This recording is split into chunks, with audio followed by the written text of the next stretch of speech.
today we're going to be working on some slow stitching. So I'm going to be working on the whip that I had previously been doing, and I stopped working on this back in March because I went to Brisbane and I haven't picked it up since. So it's been sitting there calling my name, so I thought that I would pull this out and get some big stitching done on that. And we're just going to talk a little bit about you know, what big stitching quilting is and why it is a great way to quilt something up, especially for a table runner or anything like that.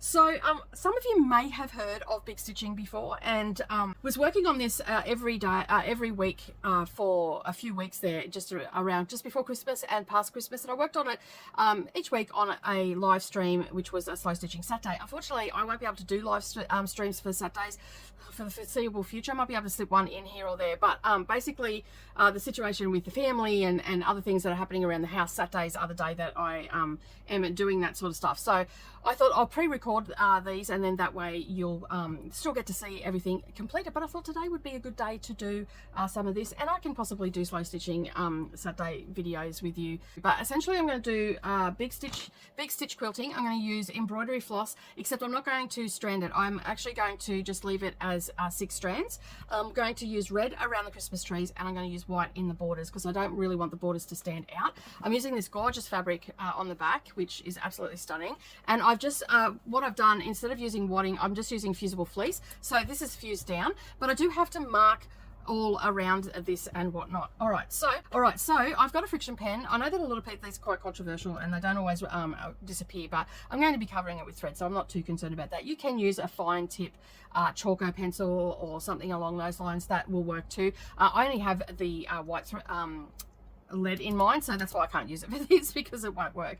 I often, for marking out for big stitch quilting and stuff like that, I will often use a chalko pen, and it's a mechanical pen by Sewline, and it comes in different colors and whatnot, so you can use it on different fabrics and all that sort of stuff. But as I said, I've only got the white one because I've generally done like darker fabrics and whatnot. So I'm going to use a friction pen today. You'll need to have like some sort of little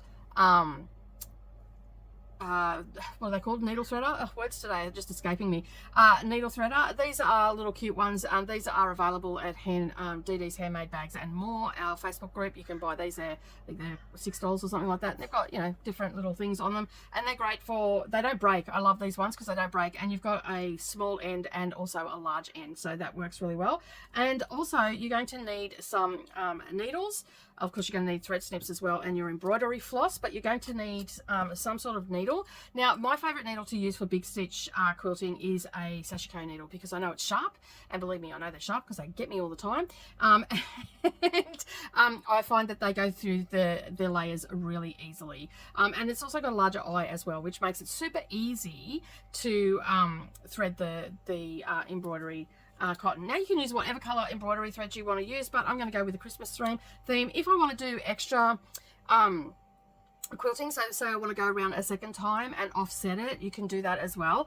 And basically I might use a green or something like that, but right now I'm thinking that I'm just going to be using the red and white. I think it'll go really well. It's going to be high contrast between and that's what you want from big stitch quilting. You want a high contrast, well, for me anyway. And I mean, it is a personal preference. I've got, like with anything, it is a personal preference, but I find that just having a high contrast, it really adds to the aesthetic of the piece. You're also going to need some sort of ruler and whatnot, because for me personally, I like it to be uniformed all around. You can eyeball it by all means. That also adds to the authenticity of the handmade item as well. But I am going to actually use my ruler today, and I'm going to cut it a 1/4 inch out. And you can see I've marked some there already. But I don't want them that big, so each little mark is going to be about 1/8 of an inch. Sorry, my heater's going today because it's quite cool here, so sorry if you can hear that noise. And I'm going to come out about 1/4 of an inch, and I'm going to do 1/8 of an inch stitch mark, and I'm going to put about 1/8 of an inch between them, and I'm just going to make those marks all the way around. Now, it's never going to be absolutely perfect, but I just like the fact that it is, that I do have it, you know, that little spacing between it and all the rest of it. And if you go a little bit further, that's fine. You can just mark that off. And I just turn my ruler, and also my projector a lot of the time, and I just leave a little gap of 1/8 of an inch between and do 1/8 of an inch stitch. and that's going to give us a nice looking big stitch quilting. Okay, so you can see there, I'm just going to mark it out.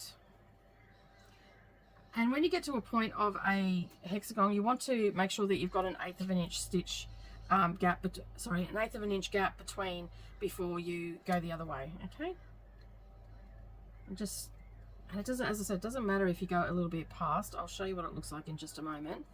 I mean, it's never ever going to be absolutely perfect, but we can try for that, right? I tend to not to. I like to just, you know, have fun with my projects and all that sort of stuff. I tend not to get too hung up on it. So let me just do a little bit more. And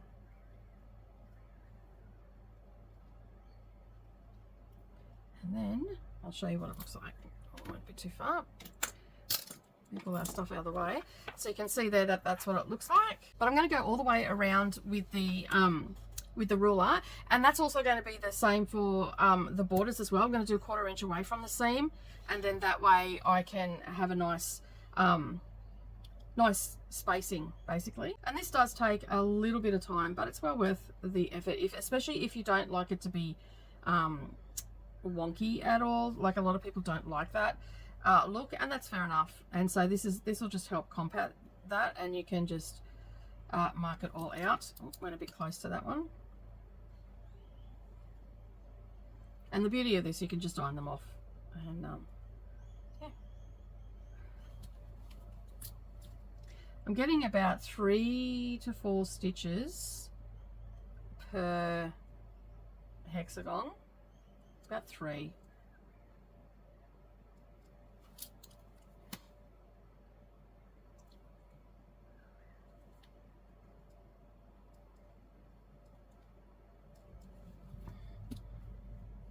It's been ages since I've done any big stitch quilting, and it's such a quick way to do things, especially for table runners. At one stage there, I had a lady that was bringing me a lot of her sashiko stuff, and she was wanting me to do some big stitch because she couldn't hold the needles through injury, and so she got me to do a lot of her sashiko stuff, which was great. It gave me a lot of practice, and like I did say to her that, you know, I haven't done a lot of this. Are you sure you want me to do it? Is there someone else? Like, I tried to talk her out of it, but she was very keen for me to do it, and she absolutely loved all the pieces, which was great. And it was the first time that I had done something like that, where I was doing it for a customer, because, you know, that's a bit scary when you do it for customers and whatnot. But yeah. And as you can see, like, just marking it out, it's pretty easy just to mark it out. You just got to make sure that you go a little bit past the end of your hexagon, so it comes around the corner a lot easier. And of course, then we're just going to treat it like sashiko, and we will do those big stitching, essentially a running stitch, and it'll be done before we know it. And that's what we want, a quick project, solution to me not finishing my stuff. I don't know what that is. I procrastinate so badly when it comes to finishing projects, and I honestly have no idea what that is about. It's silly, really, because I mean, then you've got this beautiful project, and here I am procrastinating about finishing it. But you know, I am trying to get better. That's the best thing about the quilt tube, is that we can get things done pretty quickly and whatnot. So I do have a smaller one of these rulers somewhere, and do you think I can find it? I think it may be in my crochet projects, and that was the only place that I didn't check before I came on this morning.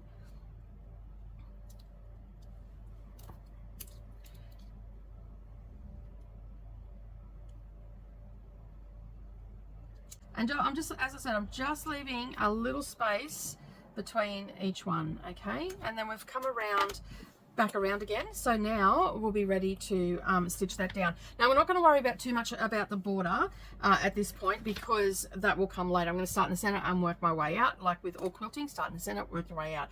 Now, I'm not too concerned about the hexagons themselves. If I feel like that needs a little bit more stitching, I'm going to stitch into the ditch with normal everyday cotton, and then that way it would hide, because I don't want to take away from the big stitch quilting and the hexagon itself. And then all I'm going to do now is start stitching that down with my red floss. All right, so I'm going to pull out enough to get around, not too, like not super long so you get knots, but probably about half a yard, half a meter, depending where you are. And then I'm going to grab my needle, which I stuck in, there it is, stuck in the side so I didn't lose it. And I'm just going to basically thread this through. So this is where the needle threader comes in handy, because then you don't have to stress about trying to get that through, because let's face it, trying to get 6 strands through a needle sometimes is not the joyous occasion that we would like our crafting to be. So with this, I'm actually going to use a waist knot method. So what that means is I am going to basically come in from the top, okay, and I'll just come in on an angle and get underneath my, let me just move that for a second. I'm just going to come through, but I'm going to not go through all 3 layers because I don't have the backing connected at the moment. So I'm able to slip my hands in there, and I'm just going to come out on that first one. Okay, and I'm going to have my waist knot there. Now basically what will happen is I'm going to do 2 stitches, and then what I'm going to do is just basically give that a bit of a tug while holding it on the back so it doesn't come all the way out. Sometimes I might have to do 3 stitches, but what will happen is that will bury. Okay, and then I'm just going to do a running stitch. So let me just get it going the way, scrunch it all up, making sure that everything is nice and flat on the back, and you can feel if there's any puckers or anything like that. And then I've come out at the top of the next stitch, and then I'm just going to go down, and there will be close-ups of this too. Be aware that that's what size they're going to be, and don't get too hung up if it's not perfect. Okay, if it's not absolutely perfect, it doesn't really matter. Okay, and then basically all we're going to do is go into the end of that stitch that we marked and come out in the beginning of the next stitch. And we're going to do that, and we're going to work our way all the way around. Now, as you're going on to, like, I know that on the back here, it is nice and smooth, and there's no puckers or anything like that. But as you unroll and go on, you may have to readjust your pins and stuff like that to make sure that it's laying nice and flat, and you're getting a nice back on it as well, because we don't want a pucker or anything like that. So right now, we just keep going all the way around, and, you know, the stitches are about 1/8 of an inch. And that's what we're aiming for. I want that little bit of uniform stitching. And I find, as I said, I find that just stitching that, marking that out and then stitching it out works better for me in my head, because I don't often get hung up on, you know, how perfect it needs to look. But when I'm doing this, because I want it to be even all the way around and all those sort of things, that's why I mark it out. And I mean, honestly, a lot of the time I don't even do hand quilting because I have the long arm machine here, and I can just basically okay, I forgot to trim off my waist knot, so let me get rid of that. So basically what I do is I give it a bit of a tug. Okay, so I'm tugging that knot, and then I'm snipping as close to the fabric as possible, and then now that is buried in there. Okay, that's not going to come out, so I can give it a bit of a tug, and you can see it's not going to come out or anything like that. And now once we do all the things, we've got a decent waist knot there, and yeah, and it's not going to, now if later on down the track after you've washed it or something like that, and you think that it might be coming out, basically what you can do is you can just put a little bit of fray check on that, and then basically you'll be fine. And you can make your waist knots a little bit longer if you like it as well. You can have it like right up here. I'm pretty comfortable with the small ones. And I mean, this is only going to get used once a year, and then we'll be done. Putting it away again. We don't leave our Christmas decorations out for too long. So in our house, so it's only used for a short period of time, and then I'll gently hand wash it. And of course, we are using red, so color catches are going to be key here. Make sure that you're going through all 3 layers, and you'll see me tugging a little bit here. That's purely the fabric that I'm using. The white fabric is screen printed, so it has like a bit of build up of paint in some places, like the medium that they use. So I have to be very careful of that. And let me just bring it over. I don't even think you're going to be able to see. So you can just see like little dots on the back. So you can't really see it on the back because of the colour fabric that I'm using. So yeah, so it is actually really easy to go through just the fabric that I've used. As I said, it's a screen paint, printed one, and so it's got a little bit of, you know, when you get those fabrics and they've got like a texture to them, that's sort of what we've got going on here with this one. So it's a little bit hard to get through, and you'll see other spots will go through really easy, like that spot there. It's just, yeah, it is what it is. I'm just using up this fabric to make sure that I use it and it doesn't sit there for a month of Sundays.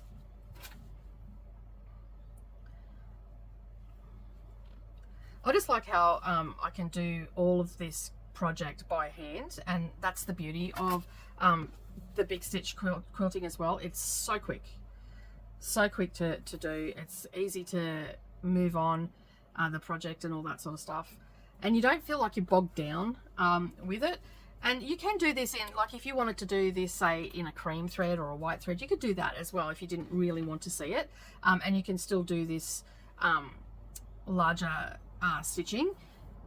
But for heirloom quilts and stuff like that, the stitching's usually quite small and very intricate. They'll do patterns and all that sort of stuff.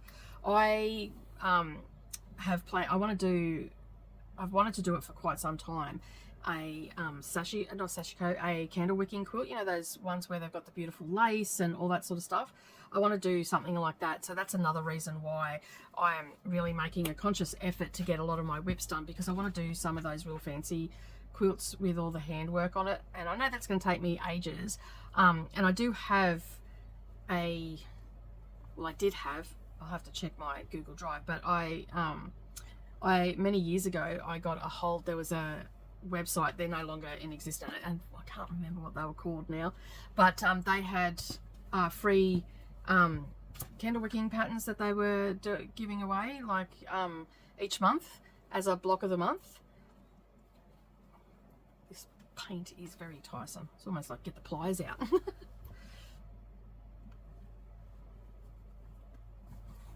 At least it goes through, it's only once every now and again. It's usually the real big thick bit.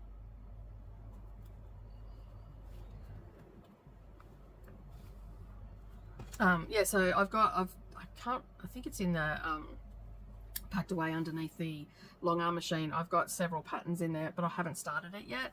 And you do all that on calico, and it's super cheap, and you can use embroidery thread, but it's easier if you use Pearl 8 because it's on the spool and you get lots of it and whatnot. So lost a large, I had another one of these, I don't know where I've put it. They're really handy for stuff like this. So yeah, it's basically, sorry, nearly just come out to say goodbye. Lost my train of thought there. The big wonder clips are great for holding things in place while you're doing this sort of stuff and you're not wrestling with everything. So yeah, and I've only got a couple of them. I need to get some more. We've been working on the library, so there is a behind the scenes video coming out next week. It's taken us a long time to get to gel our schedules, but we managed to do it this winter break. Like, we wanted to do it last year at Christmas, and it's taken us another 7 months to get it all worked out. But yeah, we got some work done on that, so we have a video coming out. We have several videos surrounding it coming out because it's a work in progress. It's taken us a long time to do it, but it hasn't at the same time, if that makes sense. It was the getting started and meshing up our timetables and whatnot. All right.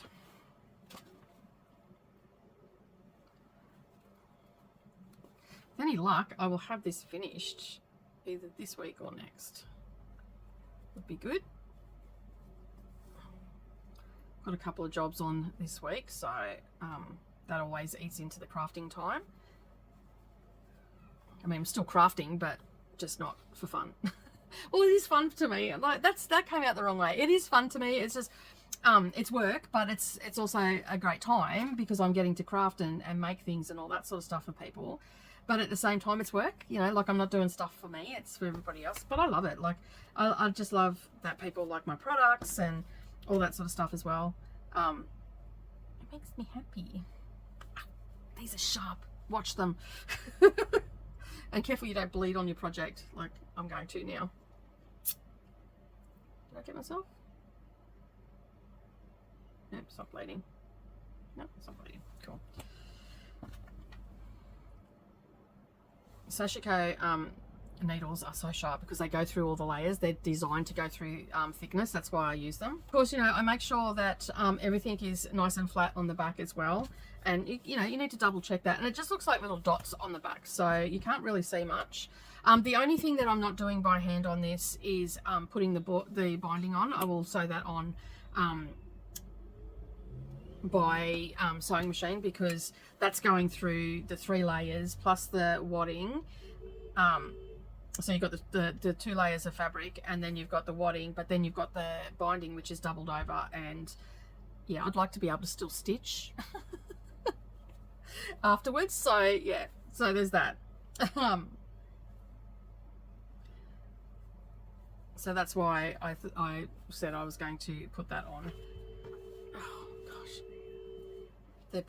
there's some new people living across the road. Just an update on my neighbours. The ones next door are super quiet now, but there's some new neighbours across the road, and they have friends that turn up here, and they don't get out of their car and knock on the door. They sit on their horn. Do you know how much I've had to cut out of videos because they've done that? And you don't know that they've turned up, because I don't sit outside and watch the neighbourhood or anything. I'm not that much of a sticky beak. But yeah, that's what they do. They sit. I don't know if you can hear it or not, but I can. And then sometimes when I'm filming, especially on my phone, my phone's got a pretty sensitive microphone, and it picks it up. And occasionally, it depends where I am in the studio too. Occasionally you will hear car traffic as well, but that's pretty rare. Because generally I've got enough of a buffer between the road and here. But there's new people that visit them. They're just great. And it's like, oh my God, you've got no manners. What is that? I remember when I was a kid, right? I went to my friend's house, and they had a massive dog, right? And I can wolf whistle. And so I got in trouble twice in my life from someone else. Like, my parents never said to me that it was rude to do or anything like that. This was coming from someone else's parent, right? My parents didn't really parent me, but anyway. They had this big Great Dane, and she was quite placid and whatnot, but she'd run at the fence, and if you didn't know her, she'd go off her dial, right? And I was always, like, I'm only, like, back then, I weighed next to nothing. I'm only short, and basically you've got this Great Dane running at you, and they've got this massive fence as well.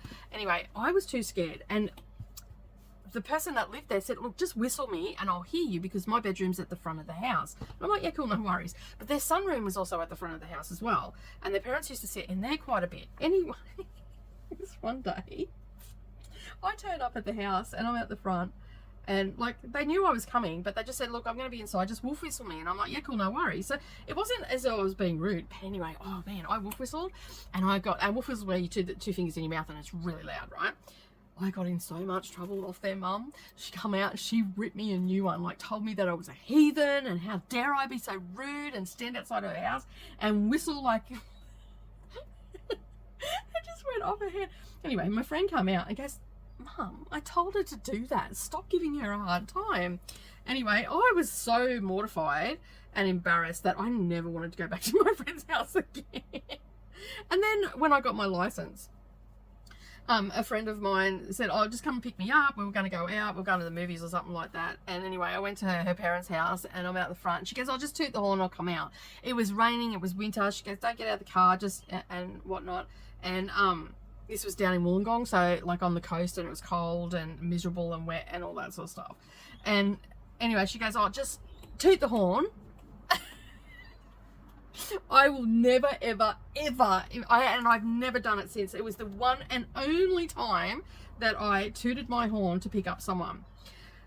Her parents came out, both, not just one, both her parents came out and ripped me a new one.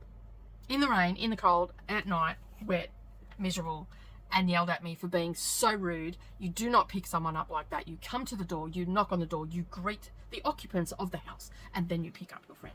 I'm like, but but I was told to. I don't like, but yeah, and so now I do not. toot the horn at anybody. I do not wolf whistle at anybody's house. Not that I do that as a grown adult. I mean, I'm talking my teenage years here. But gee, I got in trouble. And so I've now passed that information on to my children. Don't sit outside and toot your horn.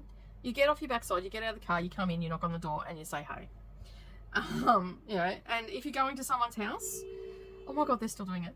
If you go to someone's house, you've been invited over, you always take a bottle of wine or flowers or a box of chocolates, depending on the occasion. If you don't want to take a bottle of wine, you always take a bunch of flowers or a box of chocolates for the lady of the house, and you offer that up.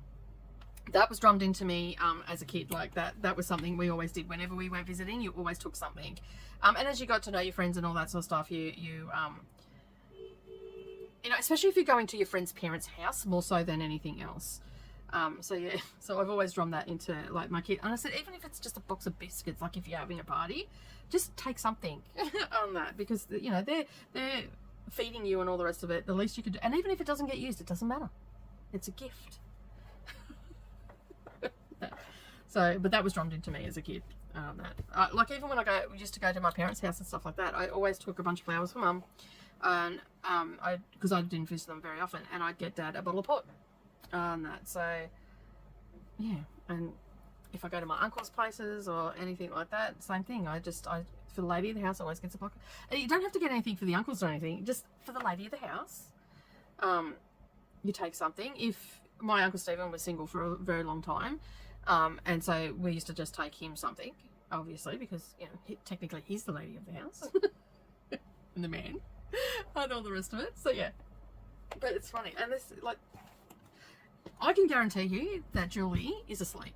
That's why she's not coming out, because she's asleep, and she sleeps at the back of the house, at the front of the house. Oh, love it. I just keep to myself. I don't even get involved. I just love it, because it gives me a chuckle, makes me feel good about my life and the caliber of friends that I have. I don't judge them. They're each to their own. Whatever floats your boat.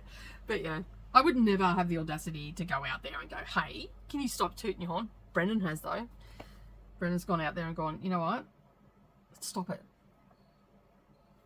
No, at one stage there, the next door neighbours over on the ones that played the loud music all the time, that problem got sorted out through the courts. That got sorted out, and so that's all done. And when was it? Must have been about 4 or 5 weeks ago. The new people that moved in across the road with Julie, because she's got flatmates in, and they moved in and they were out the front with their car and they were playing really loud music, and I couldn't record anything because you get copyright strikes if you've got music playing in the background, or you can't monetize. And as you know, YouTube is part of my income. And anyway, I'm here and Brendan turned up.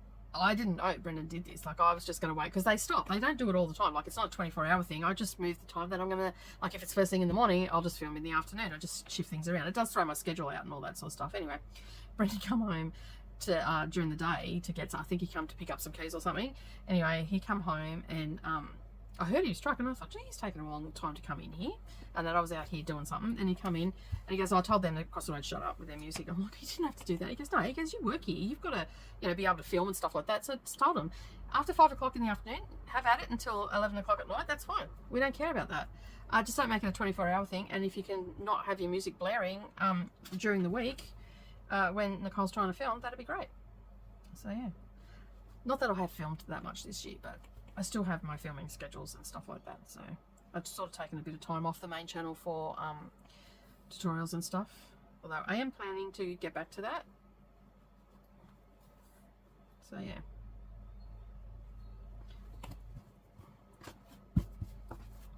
it is all sitting nice and smooth on the back. I've got no puckers or anything like that, which is good. I did pick up a needle from somewhere though. Oh, in the back there. Tell you what, I don't recommend, if you've got screen print fabric, that maybe go down to 4 strands of, might be a bit easier to get through, because it is quite difficult to get through the tone on tone. It's only because sometimes you can get tone on tone fabrics that don't have a lot of the screen printing medium on them, but this particular fabric does. It's not cheap fabric either. It's a backing fabric that I've used because, I mean, it's cotton, it's the same, it's no different than the front of the fabric. So, and I mean, if you've been around for a while, you know that I absolutely love white fabric with my patchwork fabrics. I'm a little bit addicted to the white, whether it be plain, tone on tone. I just like the look of it. I think it makes the quilts look really fresh and the colours really pop, and that's what I like. Alright, let me just have a drink and a sip of coffee.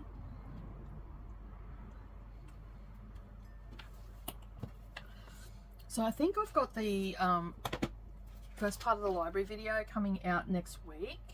Let me just have a look at that. Where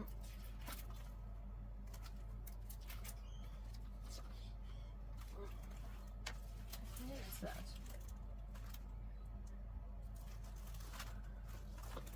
Oh, interesting. I've misplaced my... They must be in there together. Yes, they are. Let me just have a look, because that's not going to help the craft channel. Yes, it's next week, part 1. Otherwise, you're going to be there forever watching that, because there's a lot of footage and I've got to sort through it and whatnot. There's lots of little snippets. Luckily, I've got it all in a folder. So yeah, so that is happening next Thursday. That'll be out on Patreon, and that is a behind the scenes as well. So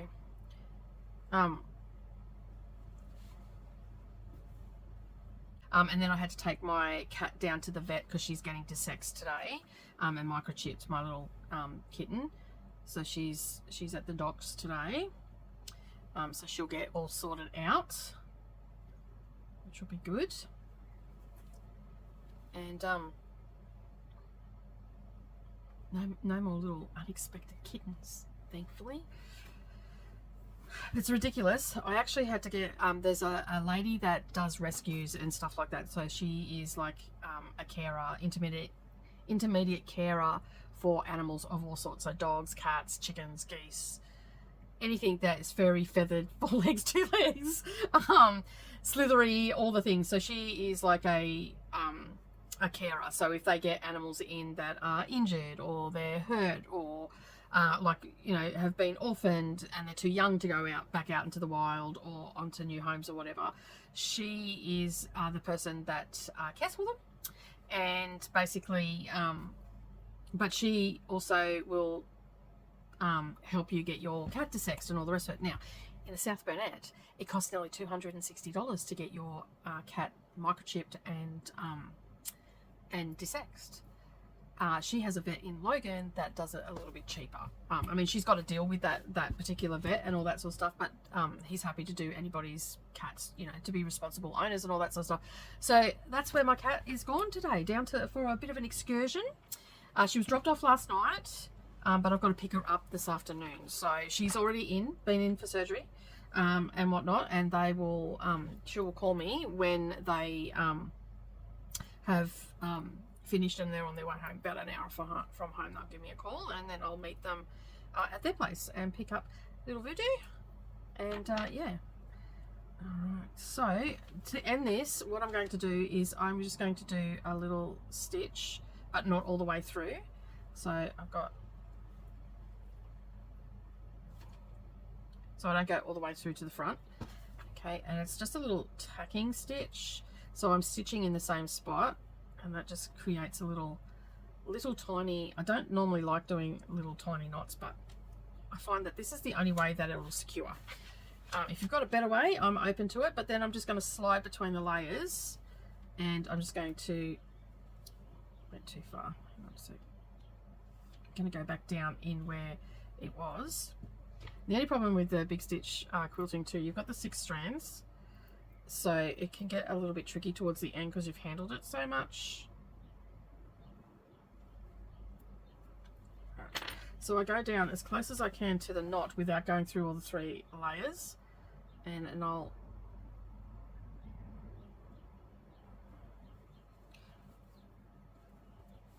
pull that, and generally what happens is the little knot will pull into the fabric,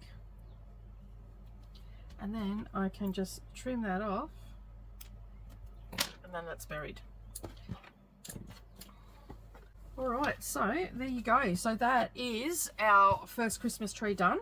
Generally what I do is I do all the Christmas trees, because then that gets all the centers done, and then I will work from the center of it out and put down the white thread. So that's, I'll probably continue doing that today and get all this stitching done. I'll mark it all out, make sure everything's laying nice and flat and all the things and whatnot. But as I said, it looks absolutely stunning once it's all done. And of course you are going to be able to see a close-up of this in the slow stitching Saturday, which is essentially the same thing as what's happening here, just a different view and whatnot. So if you want to have a bit of a closer look at it, you can.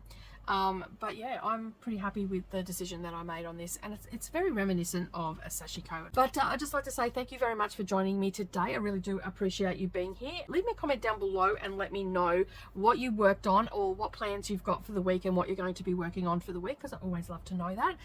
As always, don't forget to give this video a thumbs up as well, and of course I will see you all in the next video. Full day everybody, and as always I will see you in the next video.